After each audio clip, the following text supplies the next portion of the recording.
안녕하세요. EBS 입시대평강사 윤윤구입니다. 선생님이 전국에 있는 고등학생 고3들을 정말 많이 봤는데 이렇게 해맑은 학생들은 정말 오래간만인 것 같네요. 당황스럽군요. 이쯤 되면 이제 해맑을 상황이 아닐 텐데 충격적이군요. 아무튼 모든 준비가 끝나서 해맑은 거라고 믿어도 되는 거죠? 네! 앞줄만 대답을 하는군요. 맨 뒤에 남학생 6명 준비가 끝난 거죠? 네. 준비가 안 됐나 봐요. 네, 좋습니다. 어쨌든 선생님과 함께 짧은 시간에 많은 이야기들을 해드릴 거예요. 이제 방송용이 아닌 것들도 막 이렇게 섞어서 이야기를 해주고 조금 현실적인 이야기들도 해줄 텐데 우리는 바로 입시가 코앞이잖아요. 그러니까 선생님이 이야기해주는 포인트를 잘 잡고 내가 지금 무엇을 준비해야 되는지를 딱 캐치하는 게 되게 중요합니다. 학생부의 입력 마감이 8월 31일이에요. 그러니까 지금부터 한 40일 딱 남았어요. 40일 동안 여러분들이 지금 3학년 학생부에 뭔가 새로운 걸 집어넣어야만 확률이 높아져요. 알겠죠? 그 방법을 선생님이 매우 구체적으로 알려줄 거니까 이야기를 한번 해보도록 합시다. 선생님 학교 연암고등학교는 안 그럴 거라고 믿지만 선생님 학교 학생들은 지금 이러고 있어요. 양심이 찔리죠? 세 번째 줄 학생들, 나 오늘 왠지 집중 공격을 하게 될 것 같은 학생들, 세 번째 줄 학생들 찔리죠? 이야, 처음 보는 장면이라고요? 충격적인데요? 좋아요. 근데 어쨌든 선생님이 이 학급을 찍은 이유는 이 학급에 그날 3명 공부하고 있었는데 이 학급을 찍은 이유는 이 학급 앞에 붙어 있는 문구 때문에 찍었어요. 좀 화가 나가지고. 이러고 있진 않죠, 여러분들은? 네. 그럼 믿겠습니다. 역시 첫 줄만 대답을 하고 있네요. 좋아요. 어쨌든, 높은 목표. 선생님이 고3을 오래 지도하면서 느끼는 건데, 높은 목표, 그리고 고3이 되면 낮은 목표. 이룰 수 있는 현실적인 목표, 거기에 자기의 삶을 자꾸 맞추는데 우리 고3이긴 하지만 그러지 말자고요. 높은 목표, 그리고 그 목표를 이룰 수 있는 나의 이야기를 만들기만 하면 돼요. 그게 포인트거든요. 그래서 그 이야기를 조금 더 해보도록 하겠습니다. 선생님이 입시 강사로 돌아다니면서 제일 많이 듣는 말이에요. 내신 때문에 그 다음 말? 망했다. 그래요. 내신 때문에 일반적으로 학생들이 듣는 이야기하는 건 수시는 힘들 것 같다. 그래서 어디로 가자고요? 정시에 올인해야 되는데 6월 모평 성적을 생각해보면 그렇죠. 처음으로 감탄사가 나오네요. 아이고. 그래서 우리가 이제 어떤 방향으로 가야 될 건지에 대한 이해를 하기 위해서 이런저런 이야기들을 좀 해보도록 합니다. 지금 여러분들이 대학을 갈 때는 수시가 77.3%입니다. 압도적으로 수시의 비율이 높죠. 근데 정시다라고 이야기하는 비율이 22.7%인데 여기는 대체로 N수생들이 매우 강세를 보입니다. 여러분보다 조금 1년 더한 학생들. 지금도 여전히 산에서 머리를 깎고 핸드폰을 압수당한 채 공부하고 있는 그 사람들이요. 네, 그 사람들이 조금 강세를 보이기 위해서 연암고등학교는 수시 비중이 높죠? 맞죠? 네. 그러니까 수시로 어떻게 잘 갈 수 있는지에 대한 이야기를 한번 해봅시다. 그러기 위해서 첫 번째 여러분들이 해야 될 일이 뭐냐면요. 목표 대학을 빨리 설정을 해야 돼요. 지금에서는요. 40일 원서 쓰는 데까지 45일 남은 거거든요. 그러니까 내가 목표 대학을 어디로 하느냐에 따라서 전략이 완전히 바뀌게 돼요. 이해됐죠? 자, 전국적인 단위에서 보면요. 학생부 교과 전형이 42%예요. 이 말은 무슨 말이냐면 지방에 있는 국립대들은 학생부 교과 전형으로 많이 뽑는다는 이야기예요. 내 목표가 지방에 있는 국립대다라고 이야기하면 지금 준비할 게 없네요. 그죠? 1학기 기말고사 끝나버렸으니까. 근데 이제 현실적으로 이야기를 하면 이렇게 되겠죠. 내가 서울에 있는 주요 대학에 가고 싶다라고 생각한다면 맨 마지막에 뭐가 나와요? 학생부 교과 전형이 5.9%예요. 거의 안 뽑는다라고 볼 수 있겠죠. 그럼 내가 서울에 있는 주요 대학을 가기 위해서 제일 신경 써야 될 건요? 학생부 종합전형이라는 거죠. 어떻게, 선생님 지금 고3인데요? 준비할 수 있습니다. 우리에게 며칠이 남았다고요? 40일. 이 40일 동안 극적인 변화를 만들어낼 수 있어요. 그 방법들을 이제 다 알려드릴 거예요. 자, 학생부 교과 전형의 성적만 구경하고 갑시다. 한양대 성적은 이래요. 안 친한 숫자가 나왔네요. 그죠? 이거 빨리 넘어갑시다. 근데 이제 학생부 종합에 대한 이야기를 할 텐데, 학생부 종합 전형을 이제 여러분들이 조금 잘 이해하면 이 40일 동안 내가 원하는 것들을 꾸려낼 수 있게 돼요. 학생부 종합 전형이 최종적으로 원하는 K대학 같은 경우요. 모든 대학이 마찬가지예요. 최종적으로 원하는 게 뭐냐면요. 네 번째 거예요. 빨간색 테두리가 있죠? 한번 읽어봅시다. 시작! 졸업 후 대학을 빛낼 수 있는 학생. 여러분들은 그런 학생인가요? 네! 첫 줄만 대답을 하는군요. 큰일 났네요. 세 번째 줄 학생들, 그런 학생인가요? 네. 네. 어쨌든, 선생님이 생각하기에는요, 아니에요. 왜냐하면, 여러분들은 지금 상황에서 대학을 졸업한 후에 대학을 빛낼 수 있는 만큼의 학생이냐면 아니에요. 왜요? 여러분들은 아직 다듬어지지 않은, 깎이지 않은 원석 같은 존재들이거든요.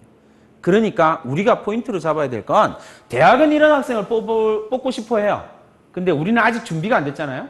그런 우수한 능력을 갖고 있지 않거든요. 그러니까 이 문장을 살짝 비틀면 여러분들이 갈 수 있는 방법이 나와요. 뭐라고 비트냐면 졸업 후 대학을 빛낼 수 있을 것 같은 학생. 제일 중요한 단어가 뭐라고요? 같은이요. 이해됐죠? 그러니까 지금부터 우리가 학종을 준비한다라고 이야기할 때는 포인트를 어디에 찍어야 돼요? 같은에 찍는 거예요. 그런 것 같은 학생처럼 보이면 돼요. 그러면 1차를 통과하거든요. 이해됐죠? 그 얘기를 조금 더 해보도록 하겠습니다. 이렇게 졸업 후 대학을 빛낼 수 있는 학생을 뭐라고 그러냐면 우수한 학생이다라고 이야기를 해요. 이제 이 우수함의 기준이 여러분들이 생각하는 우수함이랑 선생님이 생각하는 우수함이랑 대학이 생각하는 우수함이 다 다르거든요. 그러니까 여러분들이 자기소개서를 쓰면 선생님이 되게 화가 나요. 왜냐하면 대학이 요구하고 선생님이 생각하는 우수함이랑 전혀 다른 이야기를 하거든요. 그러니까 여러분들이 자기소개서를 지금부터 이제 막 쓰기 시작했죠? 네. 울었어요? 아니요. 그러면 너무 쉽게 가고 있는 거예요. 자기소개서는 일단 한번 펑펑 울고 시작을 해야 돼요. 이제 내일 담임선생님 만나서 자기소개서를 한번 울 때 이유 없이 그냥 울어보세요. 진짜로요. 이유 없이 한번 그냥 펑펑 한번 울어보세요. 그러고 나면 진짜 중요한 자소서들은 그때부터 나오기 시작하거든요. 그게 포인트예요. 그러면 내가 우수하다라고 생각하는 거랑 대학이 우수하다라고 생각하는 게 좀 다르니까 그걸 일치시켜주는 과정이 좀 필요하거든요. 그걸 이제 대학이 연구를 했어요. 뭐라고 이야기하냐면 학인 전발이라고 이야기를 합니다. 되게 중요한 단어니까 잘 기억하세요. 여러분들이 자소서를 쓸 때 포커스를 맞춰야 되는 단어가 저 단어예요. 쓸데없는 이상한 이야기를 적는 게 아니라 저 단어에 포커스를 맞춰서 자기소개서를 구성을 하는 거예요. 그래야지 졸업 후에 대학을 빛낼 수 있을 것 같은 학생이 돼요. 왜? 대학이 이걸 우수하다고 이야기를 한 거거든요. 이걸 뭐라고 이야기하면 학업 능력, 인성, 전공적 합성, 발전 가능성이다라고 이야기를 해요. 이제 고3한테 이걸 다 설명하긴 좀 그렇고 하나씩만 딱 이야기를 해보도록 할게요. 학업 역량이다라고 이야기할 때 여러분들 머릿속에 내신이 떠오르면 여러분들은 학종형 인간이 아니에요. 이해됐죠? 여러분들이 학업 역량을 생각할 때 제일 중요하게 바라봐야 되는 포인트는 뭐냐면 세 번째 거예요. 시작! 새로운 지식을 획득하기 위해 자기 주도적인 태도로 노력하고 있는 것. 네, 역시 세 번째 줄이 문제네요. 세 번째 줄 학생들만 시작! 새로운 지식을 획득하기 위해 자기 주도적인 태도로 노력하고 있는 것. 두 가지 요소가 있습니다. 뭘까요? 새로운 지식을 획득하기 위해서 노력했니? 자기 주도적으로 했니? 그러면 이제 질문이죠. 스스로에게 물어보세요. 나는 고등학교 5개 학기를 지났어요. 믿기지 않겠지만 이제 한 학기 남았어요. 그리고 여러분 어른이 돼요. 끔찍하다, 그죠? 5개 학기 동안 새로운 지식을 알기 위해서 노력한 게 뭐가 있지? 당당하게 이야기할 수 있죠? 없습니다. 맞죠? 수학 공부하고 영어 공부하고 과학 공부하고 사회 공부하느라 바빴어. 주어진 대로 공부하느라 바빴어요. 없네? 그럼 어떻게 하면 돼요? 우리에겐 40일이 남았습니다. 이제부터 뭐 하시라고요?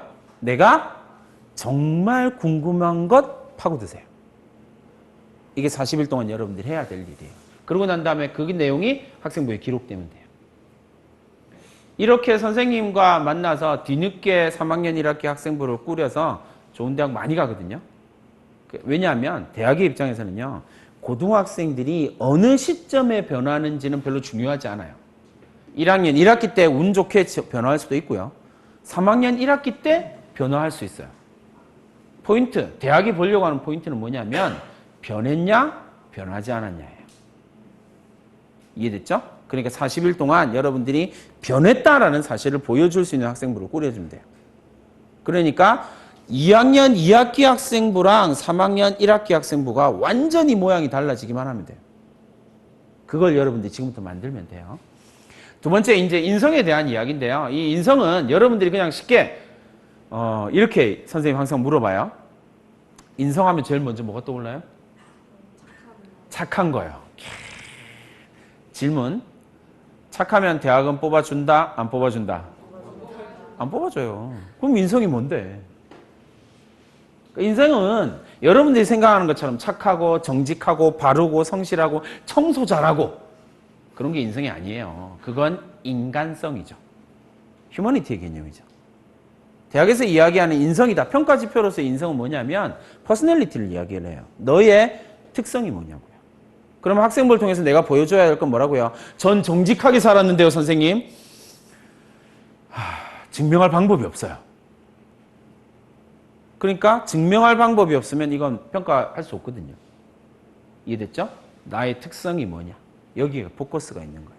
인성. 세 번째로 전공적 합성에 대한 이야기입니다. 전공적 합성은 이제 조금 어려운 개념이긴 해요. 되게 단순하게 이야기를 하면 이렇게 생각해 보세요, 여러분. 동아리 뭐예요? 하모니. 응? 하모니. 하모니라고. 하모니. 동아리 뭐예요? 합리요. 하모니래요. 합창? 밴드? 네. 밴드. 밴드. 진로. 희망. 피아노 아니면은 피아노? 음악 편집. 또 뭐? 음악 편집. 오, 좋네요. 맞는 동아리 활동을 한 거네요. 그죠? 좋아요. 잘 생각해 보세요. 내가 전공적 합성을 가진다라고 하면 이 학생처럼 내가 피아노를 할 거예요. 아니면 음악 편집을 할 거예요. 라고 이야기를 하면 관련 동아리 활동을 할 수도 있어요. 근데 내가 하모니라고 하는 어떤 밴드 동아리 활동을 했다라는 사실이 나의 전공적 합성을 보여주지 않는다라는 거예요. 되게 웃긴 이야기죠? 단순하게 물어볼게요. 음악 편집을 전공으로 할 겁니다. 그래서 그와 관련 실용음악과나 뭐 이런 학과를 쓸 거예요. 그러면 되게 단순하게 생각해 보세요. 실용음악과를 쓴 학생들은요. 고등학교 때 동아리가 뭘까요? 하모니요. 잘 생각해 보세요. 실용음악과를 쓴 학종으로 쓴 학생들은요. 대부분 다 그 활동을 했어요. 우수할까요? 우수하지 않을까요? 하나도 우수할 일이 없어요. 그러니까 그렇게 측정되는 단어가 아니라는 거예요. 내가 이과를 가기 위해서 이 활동을 했다는 별로 의미가 없어요. 왜냐하면 다른 다른 학생들도 그 정도의 활동을 다 하거든요. 그리고요, 굳이 그 활동을 안 해도 내가 음악 편집과 관련된 능력을 보여주기만 하면 돼요. 되게 중요한 단어니까 잘 생각하셔야 돼요. 전공적 합성은 뭐라고요? 능력으로 표현돼요. 작년에 선생님이 고대를 보낸 학생이요. 남학생, 축구 동아리요. 남학생 축구 동아리요. 고대 잘 가거든요. 축구 동아리요. 창체 동아리 축구, 자율 동아리 3대3 축구. 5개 학기 동안 축구만 하고 있는 그 학생. 근데 그 학생이요. 포지션이 뭐냐고 선생님이 3학년 때 만났어요. 일로 와봐. 아들, 일로 와. 이제 시작합니다. 상담을. 똑같이 물어봐요. 자, 너 동아리가 축구 동아리구나. 뭐 했니? 5개 학기 동안. 포지션이 뭐야? 골키퍼요. 5개 학기 동안 골키퍼. 얘는 왜 축구를 좋아하는 거죠? 난 이유를 알 수가 없어요. 축구하면 우리가 머릿속으로 생각하는 거 있잖아요. 역동적으로 그 푸른 풀밭을 막 뛰어다니고 막 공 쫓아서 막 이렇게 뛰어다니는. 그게 아니라 이 학생은 5개 학기 동안 서 있었던 거예요. 그렇잖아요. 축구를 왜 좋아하는지 잘 모르겠더라고요. 그 다음 질문. 그러면 골키퍼가 가져야 할 능력 중에서 제일 중요한 능력은 뭐야? 이거 왜 선생님이 얘기해 주냐면요. 여러분도 자기소개 쓸 때 이런 질문을 똑같이 해야 돼요. 똑같이 하셔야 돼요. 골키퍼가 가져야 할 가장 중요한 능력은 뭘까요? 라고 이야기를 하면 여러 가지 이야기할 수 있겠죠. 근데 이제 선생님이 원하는 답이 나올 때까지 계속 질문이 계속 반복돼요. 민첩성이요. 너 축구학과 갈 거니? 삐. 맞잖아요. 반사신경이요. 너 축구학과 갈 거 아니라니까. 계속 이야기를 해요. 그러다가 이 학생이 골키퍼는요. 축구장 전체를 한눈에 쳐다보면서 21명의 선수가 어디로 움직이는지를 예상하고 예측해야 그 골이 어디로 올지를 찾아낼 수 있어요. 그래, 그거야. 그걸 학문적인 영역에서 뭐라고 부르냐면요. 축구장 전체를 쳐다보는 거시적 관점이라고 이야기를 해요. 이 학생은 5개 학기 동안 뭔 능력을 키운 거예요? 거시적 관점으로 사회 현상과 사건을 거시적으로 바라보는 능력을 키운 거예요. 그러면 이 학생은 어떤 학과를 가야 될까요? 어떤 학과요? 거시를 다루는 학과를 가야죠. 행정학과. 그 다음에 거시경제학자. 이 학생의 꿈은 거시경제학자로 갔거든요. 이해됐어요? 그럼 거시경제학자가 가져야 될 능력 뭐예요? 거시적 관점이요. 이게 전공적 합성이에요. 활동이 아니라고요. 저는 하모니를 했는데요. 전 전공적 합성이 있어요. 안 돼요. 이해됐죠? 그러니까 내가 표현할 수 있는 건 전부 다 전공과 관련된 능력이에요. 그럼 여러분들이 질문을 바꿨을 때는 내가 그 영역에서 이 일을 하기 위해서 필요한 능력이 뭐지? 이걸 적는 거예요. 이게 전공적 합성이에요. 마지막으로 발전 가능성에 대한 이야기입니다. 발전 가능성은 다른 말로 성장 가능성, 잠재력 이렇게 이야기를 해요. 표정이 가장 깔끔한 학생. 저기 이름. 멍 때리고 있지 마. 이름? 재민이. 재민이는 성장 가능성, 발전 가능성이 있어요, 없어요? 잠재력. 있어요, 없어? 없어? 없어? 없으면 안 되는데 그러면 같아 보이지 않는데. 보세요. 제일 좋아하는 연예인 아이돌 중간에 없다고? 그럴 리가. 제일 좋아하는 연예인 중간에 땡 하고 이름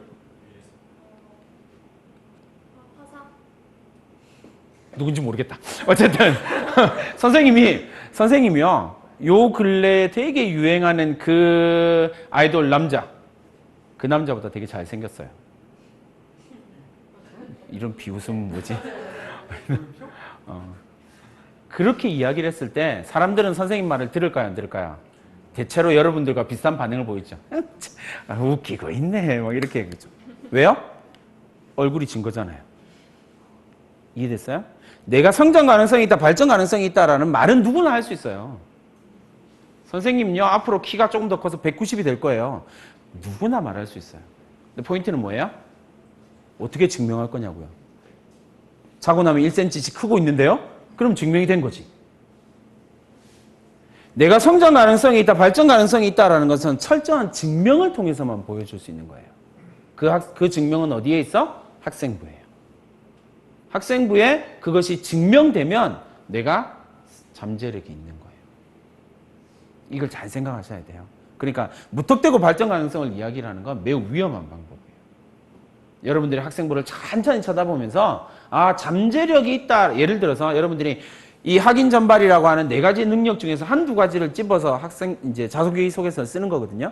자기 학생부를 쭉 보면서요. 잠재력과 관련된 단어를 동그라미 막 쳐보는 거예요. 비슷한 단어를. 있나 없나.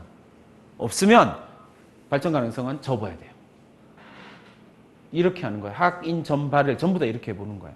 그렇게 하면 내가 어떤 능력을 가지고 있는지를 알게 돼요. 왜냐하면 내가 가지고 있는 능력은 선생님들도 그것을 발견할 거거든요. 반복적으로 사용이 될 수밖에 없어요. 그걸 찾아내는 게 가장 키포인트가 돼요. 자, 3학년이니까 이제 샘플 하나 보여드릴게요. 이건 선생님이 실제로 지도했던 학생에 대한 이야기예요. 사회문화 수업에 불평등에 대한 학습을 했어요. 그러면 불평등에 대해서 궁금증이 생기죠. 수업 시간에 뭔가를 배웠어? 그럼 뭐 하라고요? 궁금해하세요. 제발. 3학년이라도. 무조건 궁금해하셔야 돼요. 궁금했어요? 그럼 그 궁금증을 해결해야죠. 선생님한테 쪼르륵 달려와서 물어봅니다. 선생님, 불평등이 뭐예요? 라고 물어보면 선생님이 친절하게 불평등이란 말이야 쫙 안 해줘. 내 이놈한테 가서 물어보고 책 좀 읽고 와. 그래서 내 이놈한테 가서 칩니다. 불평등 치면 제일 먼저 나오는 책이 저 책이에요. 인간 불평등 기원론이요. 선생님 제가 읽어볼게요 하고 팍 읽습니다. 못 읽어. 왜요? 어려우니까. 그럼 누구랑 같이 읽어요? 선생님과요. 이게 되게 중요한 거예요. 내가 이 책을 읽어갈 수 있도록 만들어내는 과정이 되게 중요한 거예요. 이해됐죠? 그러고 난 다음에 읽고 보고서 써요. 40일 동안 이 일을 해내시면 되는 거예요. 그러고 난 다음에 쭉 넘어가서 이것이 기록되기만 하면 여러분들은 매우 우수한 능력을 가지고 있는 학생이 되는 거예요. 요게 대학에서 가장 좋아하는 순서도라고 생각하시면 돼요. 물론 순서는 좀 바뀌어도 상관없어요. 근데 대학이 이 포맷을 정말 좋아하거든요. 수업 중에 질문이 생겼어요. 궁금했어요. 그걸 해결하려고 노력했어요. 뭐니? 앞에 학업 역량에 대해서 이야기했죠? 새로운 지식을 알려고 노력했고 어떻게 해요? 자기주도적으로 노력했죠. 두 가지를 동시에 보여주는 거죠. 자, 학종의 평가 방식을 이해하는 건 되게 중요합니다. 그래서 학종은 일단 횡단평가가 우선이에요. 여러분들이 3학년 1학기 지금 아직 기록이 완성되지 않은 3학년 1학기를 생각해 본다면 여러분들이 3학년 1학기 동안 무엇을 했는지를 쭉 봅니다. 제일 안 맞는 게 뭐냐면요. 독서예요. 여러분들이 잘 생각하셔야 돼요. 3학년 1학기 독서는 진짜 중요하거든요. 내가 변화했다는 사실을 보여줄 수 있는 가장 키포인트 중에 영역 중에 하나가 독서 영역이에요. 그러면 이 독서랑 왜 여러분들이 이 횡단평가가 어떤 의미를 가지냐면 대단히 단순하게 생각해 보세요. 제일 중요한 게 교과 세특이야. 근데 이 교과 세특을 증명하는 이 교과 세특이 나올 수 있는 걸 증명하는 영역이 있거든요. 그게 뭐냐면 독서예요. 교과 세특에다가 선생님들이 막 좋은 말을 막 적어줬어. 근데 그 모든 탐구 활동이 과목별 독서에서 안 드러나. 책을 안 읽었는데 이런 우수함을 가졌다고? 거짓말하고 있네. 이게 횡단평가예요. 쭉 보는 거예요. 1년 동안 이 학생이, 한 학기 동안 이 학생이 한 것들을 쭉 훑어보는 거예요. 진짜로 했나? 상호 검증을 하는 거예요. 수상도 이렇게 크로스 검증을 하고요. 그 다음에 종합의견도 크로스 검증을 하고요. 그 다음에 동아리 활동이나 자율활동도 다 크로스 검증을 하는 거예요. 금방 선생님이 이야기했던 것처럼요. 이걸 했다고? 근데 왜 여기는 비어있지? 이러면 거짓말이 되는 거예요. 그러면 이 학생이 한 모든 내용은 아웃이에요. 그 다음에 두 번째 방식이 뭐냐면요. 이렇게 횡단평가를 하고 난 다음에 나오는 게 종단평가에 대한 이야기예요. 1학년 1학기부터 3학년 1학기까지 쭉 훑어가는 거예요. 자, 근데 이건 조금 어려우니까 선생님 가벼운 샘플을 하나 보여드릴게요. 어떻게 하냐면 1학년 때 일반적으로 종합의견에 들어가는 가장 일반적인 형태예요. 2학년 때도 마찬가지고요. 3학년 때 조금 선생님의 설계가 들어간 수학 교과 세특이에요.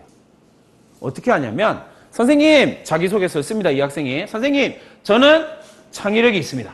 창의력이 되게 중요한 요소예요. 창의력을 뽑아줬습니다. 그러면 이 학생이 창의력이 있다는 사실을 어떻게 보여줄 수 있냐면 3학년 1학년 1학기 때 종합의견을 봤더니 뭐 했어? 차별화된 도전을 하네. 남과 다른 무엇을 하고 있네. 2학년 때 어떻게 가요? 창의 아이디어 동아리 활동을 했네요. 창의력이. 3학년 때 어떻게 해요? 새로운 문제풀이 방법을 시도했다라고 이야기를 하는 거예요. 그러면 어떻게 돼요? 이 학생이 창의력이 있다는 사실을 몇 명의 선생님이 증명했어? 3명의 선생님이 증명했죠. 거짓말이 될 수가 없어요. 완벽한 사실이거든요. 그러면 이 학생은 창의력이 있는 학생이 되는 거예요. 이게 증명이에요. 증거가 있어야 나의 주장이 통하는 거거든요. 저 잘났어요. 저 잘해요. 뻥치지 마. 거짓말이라니까요. 왜? 학생부가 그 말을 하고 있지 않거든요. 그러니까 3학년 1학기를 이렇게 채워야 돼요. 잘 생각하세요. 수학 3학년 수학 교사가 새로운 문제풀이 방법을 시도했다라는 이야기를 적어줬어요. 그냥 적어달라고 해서 적어줬을까요? 선생님은 그런 짓을 안 해요. 어떻게 해요? 네가 수학 선생님한테 가서 지금부터 40일 동안 교과서, 문제집에 나와 있는, 해설집에 나와 있는 풀이 방법과 전혀 다른 풀이 방법 매일 하루에 한두 개씩 가서 질문해. 선생님 이거 이렇게 풀어도 되나요? 그 다음날 선생님 이거 이렇게 풀어도 되나요? 질문해요. 40일 동안. 그러고 난 다음에 8월 30일 날 뭐 하면 돼요? 선생님한테 선생님 교과 세특에다가 제가 이렇게 질문한 내용 조금만 적어주시면 안 될까요? 그래 적어줄게. 새로운 문제풀이 방법을 지겹도록 시도하고 나를 귀찮아 죽게 만들 이 인간. 그 문장 한 문장이요. 대학을 합격시켜줘요. 왜요? 이 학생이 집요하게 새로운 시도를 했거든요. 끝까지 자기의 창의성을 검증했거든요. 이게 우수함이에요. 이런 학생들은 가뿐히 1차를 통과해요. 내신 성적하고 상관없이. 여러분들이 그걸 만드는 거예요. 지금부터. 그래서 지금부터 해야 될 가장 중요한 일은 선생님들을 괴롭히셔야 돼요. 쫓아다니면서 계속. 지금 할 수 있는 제일 좋은 방법은 질문하는 거거든요. 계속 가서 물어봐. 선생님 이거 아세요? 이거 하려면 어떻게 해야 돼요? 선생님 도와주세요. 계속 하세요. 그러면 여러분들이 검증할 거리가 많아요. 이게 안 되면 여기는 빼고요. 앞에 1학년 거, 2학년 거에 의견, 학생부에 적혀 있는 내용을 분석하세요. 그러고 난 다음에 나의 능력이 뭐지? 검증해 보는 거예요. 그러고 난 다음에 그 능력을 교과서 획득에다가 지금 집어넣을 수 있어요. 어떻게 해요? 내가 40일 동안 행동만 하면 돼요. 이번 주 방학이죠? 방학하고 난 다음에 선생님한테 계속 깨똑 이러면서 선생님 이건 어떻게 돼요? 이건 어떻게 돼요? 계속 질문. 그렇게 해서 저걸 문장을 만들어내기만 하면 돼요. 그러면 여러분들은 우수해지는 거예요. 선생님이 이야기하는 핵심적인 부분들 중에 하나예요. 잘 보세요, 여러분. 이게 일반적으로 여러분들의 학생부에 기록되어 있는 자율활동 내용이에요. 뭔가 되게 있어 보이고 뭔가 되게 괜찮아 보이잖아요. 근데 이거 대학으로 가면 전부 다 빈칸이 돼요. 왜요? 여러분들의 학생부를 오늘 집에 가서 잘 보세요. 그리고 옆에 친구랑 함께 봐. 서로의 학생부를 교차로 보세요. 그러면 복사해서 붙여넣기 한 거예요. 대학은 유사도 검색 시스템이 다 갖춰져 있거든요. 그래서 복사해서 붙여넣기 한 건 전부 다 빈칸으로 나와요. 그러면 여러분들의 학생부를 딱 봤어. 평가할 게 있을까요? 없을까요? 전부 다 빈칸인데 어떻게 평가를 해요? 평가 불능. 그럼 탈락이에요. 평가할 수 없어? 탈락이에요. 근데 여러분들이 3학년 1학기 때 자율활동에 남과 다른 나만의 이야기가 적혀 있다. 그럼 뭐가 되는 거야? 평가 대상이 되는 거야. 3학년 1학기 때 이 학생은 인생을 바꾸기 위해서 시도하고 있구나가 되는 거예요. 그래서 학급에서 무언가를 하고 그 내용이 자율활동에 들어가고 선생님과 무언가를 하고 자율활동에 들어가고 나만의 이야기들이 나와야 돼요. 그 나만의 이야기 한두 줄이 대학을 합격시켜주는 거거든요. 보세요. 그 선생님이 하는 이야기예요. 선생님이 학교에서 하는 프로그램인데요. 노란색은요. 100명의 학생이 공통적으로 들어가는 거예요. 그러니까 이거 대학으로 가면 어떻게 된다고요? 빈칸이요. 밑에 흰색으로 되어져 있는 부분은 100명의 학생을 15명, 16명 이렇게 잘라서 세미나 팀을 구성을 한 거예요. 근데 이것도 15명이요. 그러니까 이걸 대학으로 가면 이것도 어떻게 된다고요? 빈칸이요. 밑에 빨간색으로 되어 있는 부분은 뭐냐면요. 밑에 빨간색으로 되어 있는 부분은 이 세미나 팀 중에서 한 명이 한 거예요. 그러니까 어떻게 해요? 100명 중에 한 명. 전국 40만 수험생 중에 한 명. 얘는 무조건 평가 대상이 돼요. 그리고 매우 우수하다라는 평가를 받겠죠. 맨 마지막 문장 때문에요. 그럼 맨 마지막 문장에서 이 학생이 뭐 했는데요? 자본주의 모순에 대해서 인식하고요. 그 한계를 극복하기 위한 방안에 대해서 의문점을 가졌고요. 의문점에서 끝난 게 아니라 그 다음에 뭐 했다고요? 질문했다고요. 이게 학생의 한 활동이에요. 그 다음에 거기에 대해서 선생님이 뭐라고 했다고요? 지적 역량을 강화하기 위해서 노력했다라고 평가를 해준 거예요. 매우 우수한 거죠. 이걸 만들어야 된다고요. 여러분들이 만들어야 되는 건 위에 나와 있는 노란색, 흰색이 아니라 밑에 빨간 줄이라고요. 이걸 만드시면 여러분들이 원하는 대학에 1차를 통과하게 되는 거예요. 그걸 만드셔야 돼요. 자, 건국대학교입니다. 별로 놀랄 거 없어요. 그냥 지원자예요. 9등급도 지원을 할 수 있잖아요. 그죠? 자, 그 다음에 1차 통과한 학생들 볼까요? 학생부 종합전형으로 자기 추천 전형으로 1차를 통과한 학생들이에요. 7.8, 7.8, 7.2. 일반계 고등학교 학생이에요. 일반계 고등학교 학생이요. 7.8의 내신을 가지고 건대 1차를 통과했어요. 왜요? 방금 선생님이 이야기했던 걸 충분히 학생부에서 보여줬거든요. 자기의 이야기를 증명했거든요. 여기 선생님이 보낸 놈도 있어요. 최종 6.5, 7.8, 7.2요. 불가능하다고 이야기하지 마세요, 여러분. 불가능은 여러분들이 안 했기 때문에 안 되는 거예요. 지금 선생님이 이야기했던 것들을 여러분들이 40일 동안 채워넣기만 하면요, 얼마든지 가능해요. 그걸 하기 위해서 선생님이 이렇게 돌아다니는 거기도 하고. 꿈을 만드세요. 그 꿈을 이루기 위해서 여러분들이 40일 동안 치열하게 여러분들의 인생에 대한 고민을 해보는 거예요. 그걸 학생부에 담기만 하면 돼요. 내 이야기가 나오거든요. 도서지역이 얼마나 좋아요. 표정이 별론가? 도서지역은요, 잘 생각해 보세요, 여러분. 여러분들은 이미 특별한 존재들이에요. 왜냐하면 전국 40만 수험생들 가운데 학종을 쓰는 학생들이 대략 한 10만 명 조금 넘거든요. 그 10몇만 명 되는 학생들 중에서 섬에서 학종을 쓰는 학생들, 섬이라고 하는 특수한 환경을 가지고 있는 아이들이 몇 명이나 될까요? 세 자리 안 돼요. 그것만으로도 여러분들 벌써 특별한 학생이에요. 그 특별한 학생의 시나리오에 나만의 이야기가 들어갔다? 이건 무조건 뽑히는 거죠. 왜 그 기회를 날리세요? 40일 동안 내 이야기를 만드세요. 나만의 이야기요. 그걸 만들면 돼요. 그걸 맨 마지막에 선생님 보여줬던 그 빨간 줄만 만들어낼 수 있으면 돼요. 그게 자율활동, 그 다음에 교과서 특에 3, 4개만 들어가면 돼요. 그러고 난 다음에 이제 자소서 써야죠. 자기소개서를 쓰기 위해서 선생님한테 연락하세요. 선생님이 얼마든지 도와드릴 수 있어요. 특별한 학생에게 아닌 특별한 대우를 해줘야죠. 얼마든지 도와드릴 수 있어요. 근데 그 대신 그 전에 채워야 할 분량은 채우셔야 돼요. 자기소개서 쓸 때 제일 중요한 건요. 잘 생각해봐요, 여러분. 자기소개서에서 저는 이걸 잘 못해요는 있을까요, 없을까요? 없어요. 모두 다 잘났대. 모두 다 잘한대. 주장이죠. 그죠? 그러니까 중요한 건 뭐라고요? 근거가 있냐라는 거예요. 근거가 있는 이야기만 하는 거예요. 이거 어디에 근거가 있을까요? 학자추예요. 학생부, 자기소개서, 추천서. 근데 근거는 학생부에서만 찾거든요. 그러니까 학생부에 있는 이야기만 한 줄이어도 상관없어요. 한 줄이어도 상관없어요.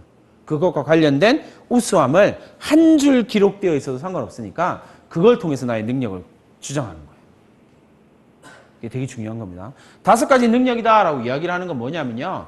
자소서 1번에 학업 역량 하나, 그 다음에 자소서 2번에 1, 2, 3, 그 다음에 3번에 하나. 이렇게 해서 5가지 능력이요. 여러분들이 전공으로 생각하는 어떤 학과에 있잖아요. 그 학과에서 여러분들이 하고 싶은 일이 있을 거 아니에요. 아까 이야기했던 것처럼 거시경제학자 이렇게 생각한다면 그 거시경제학자가 가져야 할 능력 5가지가 뭔지를 생각해 보세요. 그 능력 5가지를 자기소개서 1번, 2번, 3번에 쓰는 거예요. 그냥 뜬금없이 저 잘났어요. 저 학교생활 열심히 했어요. 자기소개서 쓰는 학생, 학종 준비하는 학생들은 다 학교생활 열심히 하는 애들이에요. 프레임을 안 가지고 그냥 열심히 해서는 무조건 떨어진다고요. 프레임을 맞춰줘야 돼요.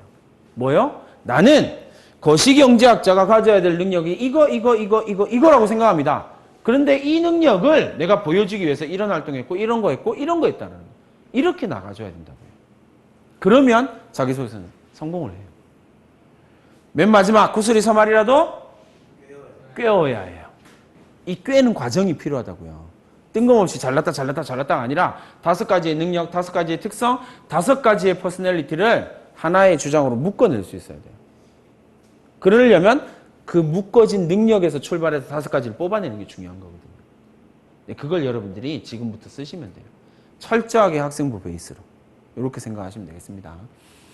자기소개서에 대한 이야기인데요. 잘 생각해 보세요, 여러분. 1번에 학업에 기울인 노력과 학습 경험에 대해서 쓰라고 했는데 여러분 제일 많이 쓴 게 뭐냐면 수학 4등급인데 1등급으로 올렸어요. 이런 이야기. 성적 올렸어요. 대한 이야기거든요.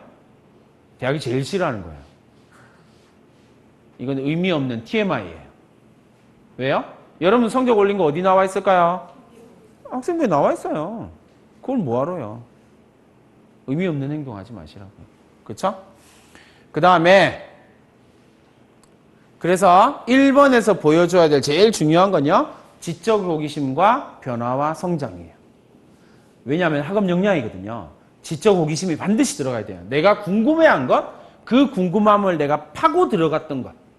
선생님 저는 없는데요. 지금 만드시라고요. 40일 동안 얼마든지 만들 수 있어요. 내가 가지고 있는 호기심을 어떻게 해결했고 그 과정에서 내가 어떻게 성장했다. 이게 자소서 1번의 핵심이에요. 성경 얘기, 사교육 이야기 이런 거 적지 말고요. 관심 없어요. 입학사정관들은. 여러분만의 이야기가 나와야 돼요. 이번에서는요. 제일 중요한 단어가 뭐냐면 본인이 의미를 두고예요. 다른 사람한테는 아무 의미 없어도 돼. 다른 사람이 하나도 중요하다고 생각 안 해도 돼요. 내가 중요하기만 하면 돼요. 본인이 의미를 두고. 왜요? 내 얘기를 듣고 싶거든요. 그러니까 여기에 나오는 이야기가 동아리 회장 이런 이야기 나와요. 전국의 동아리 회장, 고등학교 3학년의 동아리 회장이 몇 명쯤 있을 것 같아요? 수만 명 있어요. 아무런 특색 없는 거라고요. 전공 관련 활동이나 제일 많이 하는 게 여러분이 학교 프로그램 소개하는 거예요. 아, 저희 학교 프로그램은요, 우수한 프로그램이요. 관심 없다고요. 여러분들이 그 프로그램에서 무엇을 했냐고요. 이게 포인트예요. 그래서 여기서 마찬가지로요. 전공 능력, 심화 능력, 그리고 변화 성장. 이게 포인트다라고 하는 것 기억을 해두시면 되겠고요. 3번에서 여러분들이 시간이 없으니까 선생님이 하나만 딱 이야기를 해줄게요.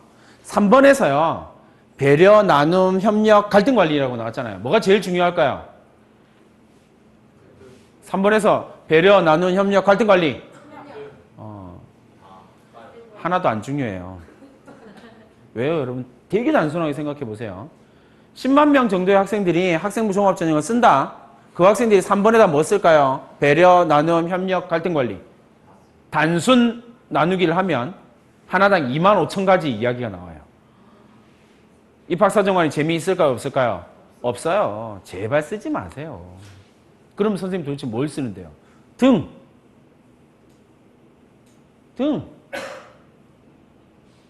이해됐어요? 등이요. 무엇을 보여줄 것이냐가 저기 등이 나오는 거라고요. 그러니까 앞에 4개 쓰지 마세요. 되게 없어 보여요. 입학사정관 그 학종이요. 10년 정도 됐어요. 25만 건 이상을 봤어요. 입학사정관들이요. 지겹대요. 배려 좀 그만해줬으면 좋겠대요. 그만 좀 나눴으면 좋겠대. 왜 이렇게 맨날 싸워대는지 모르겠어요. 적지 마세요. 아무 의미 없는 문장들이에요. 이런 것들을 여러분들이 좀 고민을 해서 적어야 돼요. 그래서 등에 포커스를 맞춰서 내가 나의 인성을 어떻게 공동체 안에서 녹여냈는지. 예를 들어서 그것이 정직이라면 정직을 내가 어떻게 고등학교 생활에서 녹여냈는지를 적는 거예요. 근데 정직으로 적을 때는 반드시 학생부에 뭐가 있어야 돼요? 정직이라는 단어가 있어야 돼요. 그냥 뜬금없이 등이라고 아무거나 적지 마시고요. 학생부에 나와 있는 것들 중에서 하나를 등으로 잡아서 갖고 오는 거예요. 이해됐죠? 그렇게 여러분들이 해주면 좋을 것 같습니다. 역시 마찬가지로 3번에서 제일 중요한 건요. 제일 중요한 건 공동체의 과제예요. 3번의 인성을 표현할 때 제일 중요한 건 공동체의 과제거든요. 이 공동체의 과제를 통해서 내가 어떻게 변화하고 성장했다를 적기만 하면 3번은 아주 좋은 소재가 됩니다. 그렇게 해서 여러분들이 적어주시면 좋을 것 같아요. 자, 그 선생님이요.